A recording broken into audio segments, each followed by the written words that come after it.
Much. Let's get analysis on all of this now from our very expert panel. Retired General Wesley Clark is the former Supreme Allied Commander of NATO. Mick Mulvaney is a NewsNation political contributor who served as White House Chief of Staff in Trump's first term. And Max Meizlish is a former Treasury Department official who's now a research fellow at the Foundation for the Defense of Democracy. It's great to have all of you here. General, I'm going to start with you and that piece of sound that Libby just played where President Trump is talking about this joint venture to remove the enriched uranium. This has been the biggest issue in this war, getting Iran to eliminate its capacity to get a nuclear weapon. Trump says that Iran's agreed to give up all its enriched uranium and to give up pursuing a bomb. Minutes after he said that, Iran issued a statement saying none of that's true. So what's going on? Well, I think what you're seeing is private diplomacy and then public diplomacy. So just ask yourself this. Who's the most important audience for the diplomacy? The answer is the American public.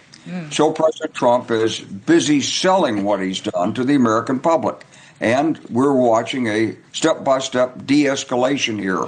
But it's not going to be without bumps and potholes in the road. We know that behind the scenes because we know how the Iranians negotiate.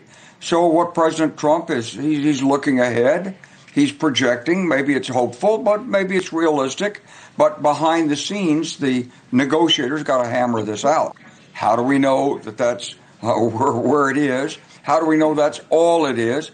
What happens when we get there? How do we know you're not going to produce more? How do we check on that 6 months and a year and 5 years from now? How long does this last? All those detailed questions go into this. But, yeah, I mean, it's hopeful. It's a lot better than resuming the bombing. Mick, as the general points out, the devil is really in the details.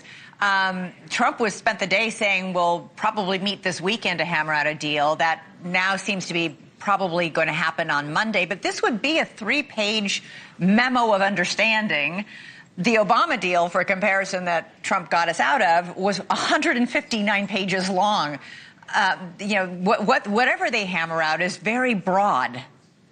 It is, and I think the general's right on most of those points, that you're gonna have to wait and see what actually happens, what the actions are. Face it, at the end of the day, Trump is selling. The general's absolutely right. He's selling. He's selling what he always sells, which is momentum and optimism. Yes, we have a deal. We're close to a deal. We're going to get a deal, etc. He does this on most of the things that he negotiates on. But the question is going to be, beyond the talk, what are the actions that back it up? What do we actually see? So what do we know right now? We don't even know if the straits are open, to be honest with you. I'm doing the research before we came on the show. Like, some people say it is, some people say it isn't. What do we know? The price of oil is down. Okay, so that is unambiguously a good thing. We know that. So at least somebody thinks the straits are closer to being open today than they were yesterday. But that's about the only tangible thing we know right now. We'll have to sit tight and wait to see what kinds of actions follow up these words, because words in so many cases, especially in Washington and in Tehran, are cheap. Max, one expert on Iran was on the show last night and told me Iran will say anything in private. That doesn't mean they'll actually do it. And there are competing narratives, it seems, coming out of Iran. It sounds like not everybody in Iran is on the same page. Yeah, that's exactly right. And to Mick's point about what do we know for sure, the reality of the fact is that around the same time today, we saw two very different announcements, one coming out from President Trump, one coming out from the Iranian foreign minister. President Trump saying that the blockade is still in effect and the strait is open, while the Iranians were saying that the strait is open, but noting very importantly that it was open only through the Iranian-controlled corridor. And so interestingly, the markets were responding to an apparent positive development, but really nothing has actually changed. And are they still charging $2 million a ship to pass through? Is the Tehran toll still in effect? This is another area where it's a bit murky. So there's indications from some blockchain analysis firms that are doing analytics to see if payments are being made over crypto rails. There's some indications that they have occurred, but I think they're few and far between because of the risk of sanctions. General, your sources have been telling you that Iran's leadership is fracturing. How might that impact negotiations or any deal?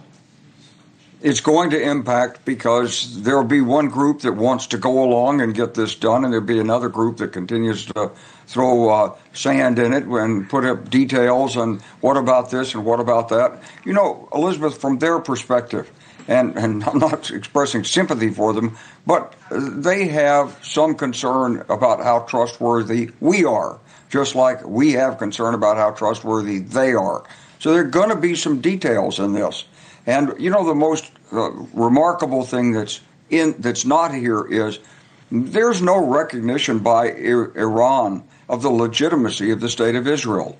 And if we're really going to move forward, that's what we need to accept, that Iran has to accept Israel as a legitimate state, knock off the trying to destroy Israel. Till we get to that state, you know, these are just little baby steps. And I hope we get the Strait open. I hope we get the nuclear out. I don't hear the discussion about the missiles, and they've got half their arsenal left, and the best part of their arsenal is left, and it could be enough, and they can rebuild and you know, completely overwhelm Israel without nuclear weapons.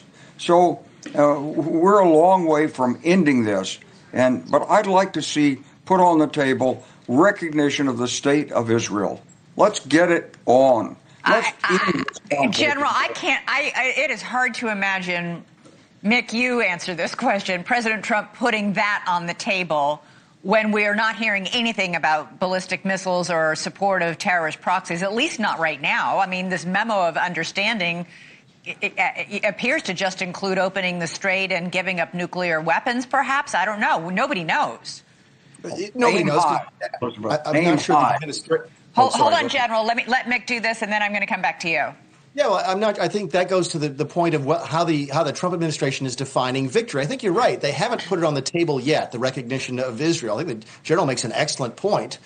It can come back. I mean, this negotiation is. I don't think that anybody really expects this negotiation to end over the weekend, for this thing to completely end, and for effectively peace to break out in the Middle East next week. But you're right. It does make it more difficult to sort of add that back later in the discussion. Not impossible, but difficult. But yes, if you're sitting here wondering, and I think the General makes an excellent point, what is the future like? What do you actually accomplish here? Without a recognition of Israel, then you're probably right back here. I don't know if it's 6 months or 6 years or 20 years, but until they recognize Israel, this is never really going to end.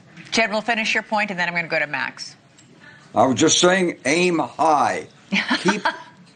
You've got to put the real issues out there on the table. Otherwise, what we're in is a sort of ratcheting effect. And what the Iranians got out of this is, hey, everybody understands now the Strait of Hormuz is a big deal, and they control it, and we didn't break it open by force. We don't own it, and our friends in the Gulf are going to be looking at this and say, oh, man, this has elevated the stature of Iran relative to us. And we were America's allies. What do we get out of this? Yeah. So, Max, finally, I just need to ask you, what do you make of Britain and France announcing we're going to send a mission to help secure the Strait of Hormuz? In other words, we're going to send ships to help open the strait that is now open, at least in ostensibly. President Trump is obviously furious. It does feel like super late in the game to be offering help. It is. At the same time, there is strategic value in having our partners step in after this, right? There is a day after, and U.S. resources are being stretched thin already. So I welcome the opportunity to engage with our allies and think creatively about how we can have better enforcement on the seas to ensure freedom of navigation. Also, to build on the successes that we're seeing thus far with respect to enforcing our sanctions at sea. There's thousands of shadow fleet vessels that are working for Iran and Russia overtime, and our allies should really step up and help us actually catch the bad guys, interdict those vessels, take their oil, and then sell it onto the market. Well, we shall see what happens. General Wesley Clark, Mick Mulvaney, Max Meizlish, thank you all three. Really appreciate your analysis tonight. Have a great week.